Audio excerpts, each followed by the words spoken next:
ಸೂರ್ಯಪುರ ಹಳ್ಳಿ. ಇಲ್ಲಿ ಪ್ರತಿ ವರ್ಷ ಮಕರ ಸಂಕ್ರಾಂತಿ ಬಂದಾಗ ಹಳ್ಳಿ ತುಂಬಾ ಸಂತೋಷದಿಂದ ಕಂಗೊಳಿಸುತ್ತಿತ್ತು. ಆದರೆ ಈ ಬಾರಿ ಮಾತ್ರ ರಂಗಪ್ಪನ ಮನಸ್ಸು ಮಾತ್ರ ಕತ್ತಲಾಗಿ ಇತ್ತು. ರಂಗಪ್ಪ ಒಬ್ಬ ಶ್ರಮಿಕ ರೈತ. ವರ್ಷವಿಡೀ ಬೆಳೆದ ಬೆಳೆ ಮಳೆ ಕೊರತೆಯಿಂದ ಸರಿಯಾಗಿ ಬೆಳೆಯಲಿಲ್ಲ. ಈ ಸಂಕ್ರಾಂತಿ ನನಗೆ ಏನು ಸಂಭ್ರಮ ಎಂದು ಮನಸ್ಸಲ್ಲಿ ನೋವಿನಿಂದ ಯೋಚಿಸುತ್ತಿದ್ದ.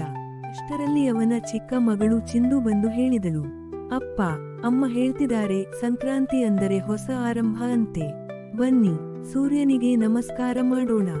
ಮಗಳ ಮಾತು ಕೇಳಿ ರಂಗಪ್ಪನ ಹೃದಯ ತುಸು ಕರಗಿತು. ಅವನು ಮಗಳ ಕೈ ಹಿಡಿದು ಹೊರಗೆ ಬಂದ. ಸೂರ್ಯನ ಕಿರಣಗಳು ಅವನ ಮುಖದ ಮೇಲೆ ಬಿದ್ದಾಗ ಏನೋ ಒಂದು ಶಾಂತಿ ಮನಸ್ಸಿಗೆ ಹರಡಿತು.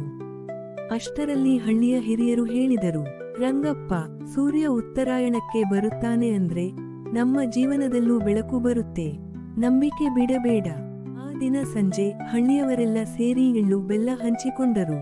ರಂಗಪ್ಪ ಕೂಡ ತನ್ನ ಮನೆಯ ಮುಂದೆ ಕುಳಿತು ಎಲ್ಲರಿಗೂ ನಗುತ್ತಾ ಎಳ್ಳು ಬೆಲ್ಲ ಕೊಟ್ಟ. ಮುಂದಿನ ವರ್ಷ ಹಸಿರು ಬೆಳೆ ಹಸುರಾಗಿತ್ತು.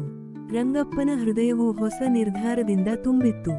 ಸೂರ್ಯ ಬದಲಾದಂತೆ ಅವನ ಜೀವನವೂ ಬದಲಾಗಿತ್ತು. ಮಕರ ಸಂಕ್ರಾಂತಿ ಎಂದರೆ ಹೊಸ ಆರಂಭ, ಹರ್ಷ ಮತ್ತು ನಂಬಿಕೆಯ ಹಬ್ಬ. ಈ ಹಬ್ಬವು ಪ್ರತಿಯೊಬ್ಬರ ಜೀವನದಲ್ಲಿ ಹೊಸ ಬೆಳಕನ್ನು ಕಂಡುಕೊಳ್ಳಲಿ.